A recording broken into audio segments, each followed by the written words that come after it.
How to turn the pump on. To turn the pump on, hold the on-off button down until it beeps.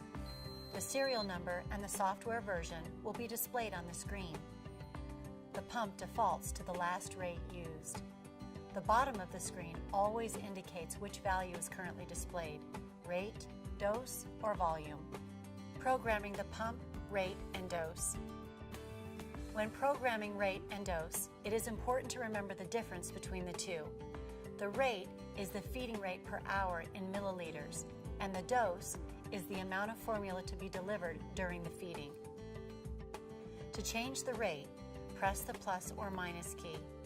If the clear button in the upper right-hand corner is pressed, the pump will clear to the lowest possible value, which is 0.1 milliliter.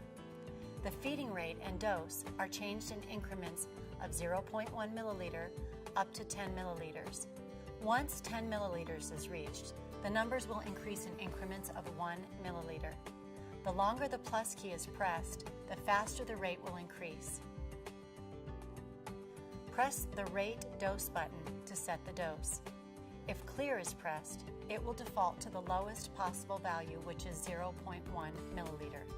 To increase the dose, hold down the plus key. The longer the plus key is pressed, the faster the dose will increase, advancing in single digits and then increments of 10.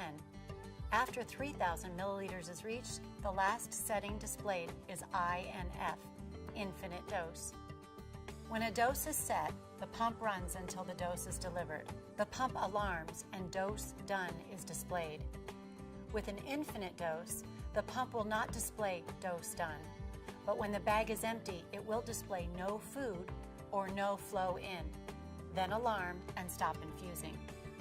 Once your rate and dose have been entered, press the Run Pause button to initiate the feeding. The INT or interval feature provides the option to do cycle feeding. Users can set the pump to deliver a prescribed dose at a specific rate for a particular time. Pause for a set amount of time and then feed the same dose again at the same rate. The pump will repeat the cycle until the bag is empty. Feeding interval. Feed a prescribed dose at a specific rate and time, pause, and automatically repeat. The feeding interval is the time period from the start of one dose and the start of the next dose. It is the combination of the feeding and the pause time. For example, to program a 150 milliliter dose delivered at 75 milliliters per hour every 3 hours, set the rate at 75. Then use the clear button in the upper right-hand corner to zero out the existing dose setting. Then press the plus key to increase the dose to 150 milliliters at a feeding rate of 75 milliliters per hour. The time to deliver that dose is 2 hours. To set the interval, press the Feed INT button. Initially, the screen displays none. To set an interval, press the plus key, and the first compatible interval appears, which is in this case 2 hours. The pump automatically calculates the minimum number of hours it will take to deliver the rate and dose combination. Press the plus button to increase the interval to 3 hours.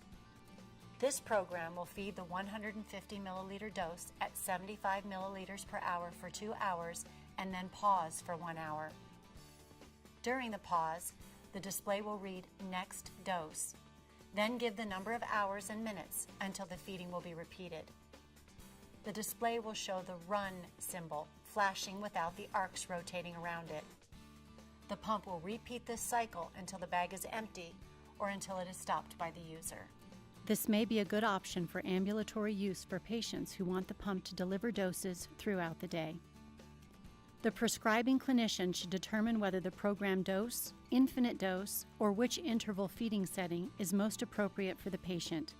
If a continuous feed is desired with the infinite dose setting, the delivery should be monitored and proper amounts of additional food should be added prior to food depletion in the bag or bottle. The infinite dose or interval feeding option should not be used for patients, both adults and children, who are seriously health compromised or who are extremely sensitive to receiving air in the stomach with an enteral feeding. It is recommended that a single feeding regimen for specific dose be used for this particular user group. Use only commercially available pre-packed or commercially prepared feeding solutions formulated for use with a feeding pump that are prescribed by a licensed healthcare provider, dietitian, or nutritionist. Do not use homemade blenderized or liquidized foods or other non-prescribed, non-commercially available solutions, as they may cause sticky solids which could cause an obstruction of the optical sensor. To ensure optimal operation, it is recommended that all users periodically clean and maintain the pump's optical sensors according to manufacturer's recommendations. If the infinite dose setting is used with a planned discontinuation after food is delivered from the bag or bottle, allow all food to move through the pump. The pump will alarm when the feeding cycle is complete. Monitor the pump and feed flow to ensure the appropriate dose has been received by the patient.